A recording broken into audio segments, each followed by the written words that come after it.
Welcome to the Vibrant You podcast. I'm your host, Bindi Stables, and here we talk all things wellness and vibrant living.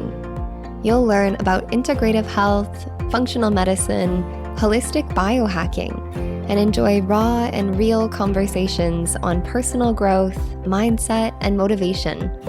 Optimize your body and mind and become the happiest, the healthiest, most vibrant you. Enjoy the show.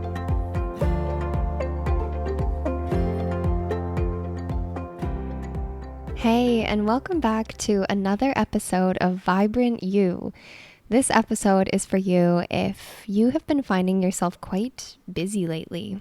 If you've got lots going on, maybe loads of responsibilities, or you're simply struggling to find the time to slow down. These are my personal confessions from a former busyness addict. And we're going to get into what may be going on beneath the surface of busyness. Why you may be keeping yourself busier than you need to, why it feels hard to make time to slow down and rest when life feels so fast, and how to reclaim your power with where you invest your time and energy so you can start to fill your own cup again. So I'm coming at you from my menstrual phase today, and I've been taking it really easy the last few days after a very full and rich last few weeks with a lot of movement and a lot of doing. So I'm a big fan in this point of my life of slowing right down. There's no push, there's no rush in this phase, and I know the importance of taking time to slow down and love to use my moon time each month for just that. But I have to admit that it wasn't always this way for me. It has taken me years to be able to give myself permission to slow down. So if you know me, you know that I am a bit of a type A Pitta dosha, Virgo, manifesting generator energy. And yeah, if you know the type. And if you don't, and this is just gibberish to you, basically, I am the get stuff done, work super hard, really organized, big goals, hustle kind of gal that is not always the best at slowing down and has very little concept of chill. But years I kept myself busy, and honestly, I can see now that not only was I busy, like I had lots going on, but a part of me was probably a bit addicted to the hustle even. Like I didn't like it. I'd complain about being busy all the time, and I couldn't see it at the time, and I do now. But somehow deep down, like unconsciously, I wanted to be busy. I needed it. And I've come to realize for myself and for most people out there that if a pattern persists in your life, whether that's with busyness or something else, that there's a part of us often that wants that pattern to persist. And that's a bit of an uncomfortable truth to sit with. It's really like the crux of shadow work, right? Looking into the ways in which our suffering and our challenges is not something bestowed upon us by life circumstances, but something that we actively participate in ourselves. It can be tricky to realize, yet so powerful too. Suddenly these patterns that show up for you aren't something happening to you. Life isn't so busy that it's happening to you, but rather something that you have an empowered choice in. And therefore too, the empowered choice to choose differently once you're aware of it. So often there's a sneaky part of us that needs that pattern to be there. That pattern is meeting some kind of important needs for you. So what needs of mine are actually being met by having spent so much of my life staying busy all the time? We have to ask ourselves, what part of me actually wants to be busy all the time?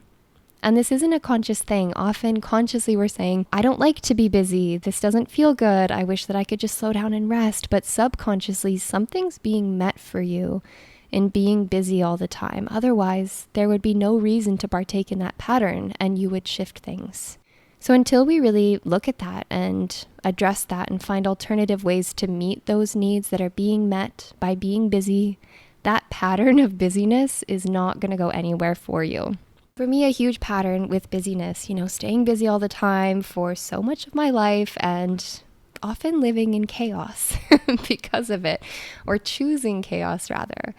There's a few reasons that we may be so attached to busyness. So I want to share with you now 5 main possibilities of why busyness might be showing up for you.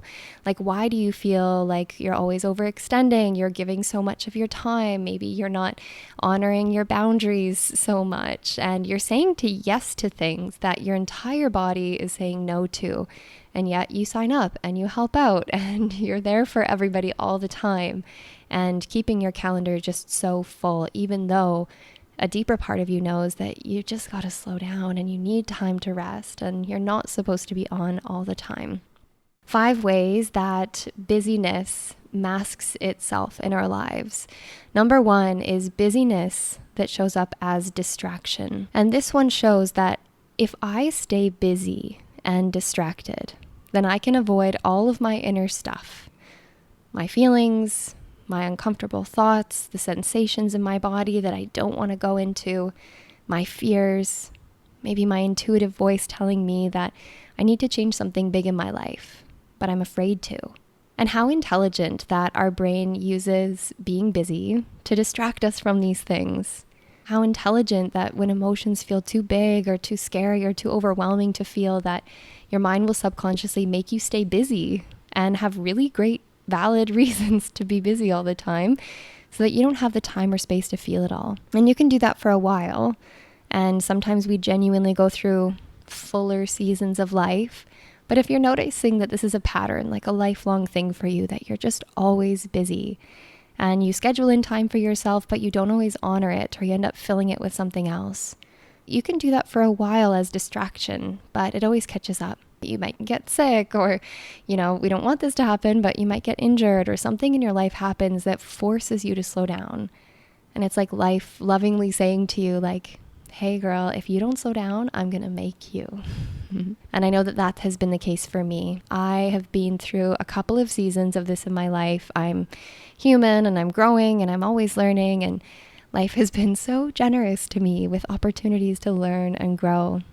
And so I would find myself in patterns of like distract, stay busy, get sick, get hurt, have a big life event, and then have to slow down and meet those feelings. And fortunately now I have created a different agreement with the universe where I actually make space to feel those feelings versus needing really hard life events to slow me down so that I have to feel it. And I see this with clients as well.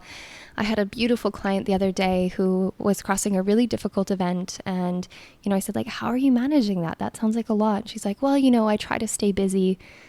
And I was like, hey, like, what if you didn't stay busy? And what if you gave yourself space and permission to feel these feelings of sadness and pain and loss? And she instantly burst into tears naturally after months of distracting. And finally, after the session, she felt so clear and so free and expanded after so many months of just like trying to hold it all together and staying busy to avoid those feelings instead of, hey, let's hold you through these feelings and make space for it. So it took years, but I have learned how to be with those feelings myself as well. I meditated every single day for more than 6 years straight. And I sat in ashrams in India and Indonesia and monasteries in Thailand and Nepal and spent more than a month every single year in total verbal silence, no talking, and just sat with all of the mean and chaotic and even scary voices inside of my head and made peace with them. And this helped me a lot to not need to stay busy all the time, to distract me from those things going on inside of me that I didn't want to look at. So if that's you, going to India every year and spending a month in total silence and meditating 3 to 8 hours a day is not for everyone. So I will link up in the show notes. I have a beautiful guided meditation collection to help you be with yourself, to help you slow down, to take the time that you need to connect to you, to hear your inner voice, to heal, to connect. Okay, the second way that busyness shows up for us is busyness as avoiding shame. So if you received messages of rest being associated with being lazy or selfish or unproductive or self-indulgent, then of course it would make sense that you'd want to avoid rest, as rest was shamed.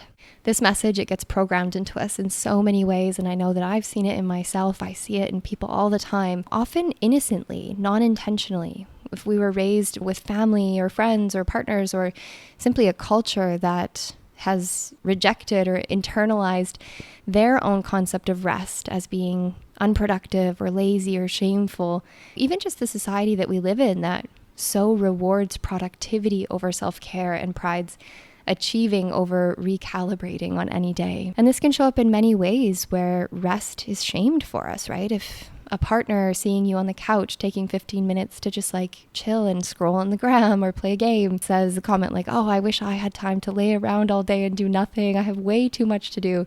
Can't you help with something? Of course, that's shaming rest. Or maybe when you were younger, a parent got home from a busy day of work and saw you relaxing, like, what do you think you're doing laying around on the couch? Get up and do something. If you don't get up and do something, I'll find you something to do. That, of course, internalizes this, that it's not safe to rest. You have to be doing, you have to be going all the time. Or I hear, from clients or from friends that don't have kids, from friends that do have kids, innocent but kind of shamey comments of like, oh, must be nice, being able to have a nap all by yourself. I can't even shower without being bothered by my kids. Or I'm remembering a boss, one day calling in sick and saying like, oh, you're taking a sick day for that? I would never take a sick day for that. We see that rest is often so shamed in our culture. And even it can be the other way. If we received so much praise and so much love growing up for achieving, for doing, for always becoming something more and better and improved, then we learned that that's the way that you receive love. And that's where your worth comes from, is staying busy and constantly doing and going. So naturally, as adults, we stay busy because we think that we receive love and we affirm our worth through what we do achieve and stay busy with. The third way that busyness shows up for us is busyness as protection. So busyness can be a bit of a protection mechanism. We stay busy to protect us from an uncomfortable truth, perhaps. And I noticed for me that I would stay busy. I went through many, many years and chapters and layers of this, but I noticed that I would stay busy so that I didn't have to express boundaries with people. It was a lot easier for me to say like, oh, sorry, I can't, I'm busy, than to speak the uncomfortable truth of, no, thank you, I'm not interested. Or for my mind to try to protect me from uncomfortable truths that my intuition was telling me that I just didn't want to hear. And my mind wanted to protect me from the emotional pain of hearing that intuitive knowing, like, this job isn't for you anymore. Or whispers that that relationship is over. Or hearing my intuition say, this friendship isn't feeling balanced and hasn't been in a long time, and you got to let this person go. And so naturally I would stay busy to try to protect myself from these, in the moment, painful truths. In the long term, very freeing and expansive truths. But in the meantime, it's painful to realize those things because it requires us to let go, and letting go feels scary. The fourth way that busyness shows up for us is as a trauma response. So if we grew up in a household or in an environment or even a culture of chaos with a lot of movement and intensity and noise and constantly going, or if we've simply had experiences in life that felt like a lot for us, too much that we could cope with at that time, that continue to live on in our body, those experiences, then our nervous system makes that state of intensity and chaos and busyness. Our nervous system makes that as normal, quote unquote, normal for us. And naturally we can become almost addicted to chaos, or our nervous system simply knows chaos so well that chaos starts to feel safe, not because it's good for us, but because it's familiar. And so your brain might be saying, I hate being so busy, I just love a day off or a moment to slow down. But then you might actually get it. You might get that day off, or you might get that vacation, and somehow you're just anxious and restless, and you fill that day with additional projects in your free time because the silence and the stillness is so scary. And scary not because it's not exactly what you need in that moment, that stillness, that rest, that ease, but because that stillness and that space is so unfamiliar. And your nervous system is like, what do you mean? Chaos is the normal, right? Our nervous system is primed for chaos, for busyness, for intensity, for going and doing all the time. And I remember for myself, there was many, many years, most of my life, silence terrified me. Stillness was horrible. And it wasn't until like really starting a meditation practice and sitting with that discomfort and recalibrating my nervous system. We learn to be with those feelings through somatic practices, through mind training techniques to expand our window of tolerance, to start to transmute those feelings versus avoid them or get rid of them. We rewire our subconscious mind and reestablish safety in our nervous system. And that's exactly what I did for myself. That's what I do with my clients inside of my Find Balance program. We train our nervous system that stillness is safe, that silence is safe, that solitude is safe. And we no longer need to stay busy and overextending and lacking boundaries and people-pleasing all the time to try to feel safe within ourselves. And so the fifth way that busyness may show up for us is busyness as an identity. So for so long for myself, so much of my self-worth was attached to my productivity and my identity of being the hard worker, the helper, the caring one that was always there for everyone and that always took time, way more time than I should have, to be everything for everyone all the time. The people pleaser with really like no sense of boundaries and constantly overextending at the expense of my own well-being. Maybe you can relate. And it says like this, like our mind will say or make us believe that if busy is my identity, I can't and I won't ask for help, or I will ask for help but won't receive it, or I'll ask for it and I will receive it. And then I'll criticize my partner for not getting it right, and I'll shame him and tell him, or, I'll tell myself that, oh, if someone does it, it's just not going to be right. So it's better I have to do it myself. And our mind will tell us that I need to stay busy to maintain my sense of self. If we have this identity that I'm a strong, capable, busy, selfless, fiercely independent woman, and I can do it all by myself, we're probably also a very resentful and burnt out woman too, but the mind will say, I can't let you help me because if you do, my identity gets broken. Because then the truth becomes that I'm actually a balanced woman capable of both giving and receiving. I'm a supported woman. I'm a woman that at times is a dependent woman. Ooh, that's scary. A selfish woman. We don't want to look at that. And your subconscious mind goes, but wait, I don't know who I am. I don't know if I'm worthy of love if I'm receiving and dependent and needy and selfish. And the truth is that that's not the wholeness of who you are, but you are all of it. Your subconscious mind might have a little freak out because you don't know if you're worthy of love and safety and belonging in your wholeness yet. You haven't met all those parts of you yet. The only parts of you, the shiny parts of you that you want to show to the world are worthy of love. But that's not the whole truth. You get to be shiny. That part of you gets to be seen and loved, but so does your darkness. So does the unproductive, the ungiving, the selfish part of you that does have boundaries and that does say no to simply prioritize rest. So before, when I'd slow down, whether I wanted to or needed to, whether I was on my period or I'd get sick or I was going through just a big life challenge, I would almost lose myself. Like, who am I if I'm not the hard worker, always busy, always doing, always giving, always achieving, overextending? So for myself, I don't use the word busy anymore. Yeah, life gets full. Yes, there are naturally moments and seasons that I become deeply involved or immersed or absorbed into the fullness of life. And like, feel the difference in that language even. How are you? Oh, I'm busy. How's things going? Oh yeah, busy. Good, but busy, right? That's like our standard response. Someone says, how are you? The word busy always comes in. And feel into this difference, like, yeah, things are good. Life's been really full. I've been really immersed and involved and absorbed into the fullness of life. Like, wow, doesn't that feel a little more empowered? A little more like I'm not at the will of the circumstances of life and I'm choosing my reality and I'm creating it. And what I sign up for in life and what I commit to is a conscious, empowered choice because I'm not staying busy to distract.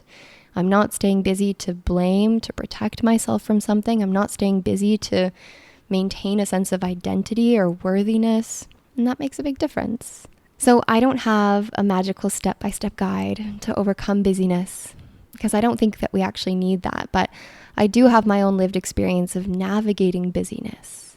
And I think that we need to embrace more and more of our humanity and not try to get rid of these parts of us or to overcome them. So the insight that I have for you here is not very sexy, and it's actually quite simple. My advice to navigate the intensity of busyness and all the reasons why you may have stayed busy all this time is to simply sit with it, to sit with the restlessness, to make space for the awkwardness of challenging your identity, to sit with the feelings that come up for you in that process, to be with the sadness that busyness was distracting you from. Your emotions aren't dangerous. They're natural human sensations that will come, and I promise you they'll pass. So just sit with it, because it's in the being with it that those feelings transmute. And your nervous system will adapt. Rest can start to feel more safe. Stillness becomes safe. Silence becomes welcomed, and the white space on your calendar will no longer be a source of anxiety, but rather will feel easeful and expansive even. Of course, it's natural. We go through different seasons and phases in life, and what we need in each chapter naturally changes, whether that's your menstrual phase or just a season or a chapter in your life where a deeper part of you is calling out or even begging for rest and stillness and slowing down.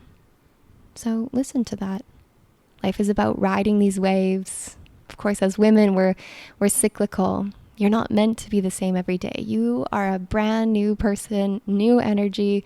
Your mood, your strengths, your challenges, they all wax and wane over your 28-ish day cycle. So we get to be like the moon, right? She's not full every day. She's meant to wax and wane, and we are too. We're not supposed to be on every single day. You're meant to rest, to chill, to just be. So that's all for now, my dears. I loved this conversation with you, and if this is something that you're working on within yourself at the moment to expand your window of tolerance, to move through maybe some limiting beliefs or busyness or people-pleasing or perfectionism, I'd love to support you. Inside of my Find Balance program, this is exactly what we do. It's a combination of premium integrative health coaching with mindset and well-being coaching, and we get into all of just that. So I'd love to hear from you on Instagram, your top takeaways. What is beneath the surface for you of your busyness? And what's the magic and the medicine in that for you? I'd love to hear from you, your top takeaways on Instagram at Bindi Stables. And I will see you back for another episode real soon. Take care. Thanks so much for listening. If you loved today's episode, please spread the love by subscribing and leaving a review. Or if there's someone in your life that you think could benefit from this conversation, please share this episode with them. I would love to hear from you over on Instagram at Bindi Stables, or visit my website, bindistables.com, to connect and work with me. Thank you so much again for being here, and I'm celebrating you in this journey of becoming the happiest, the healthiest, most vibrant you.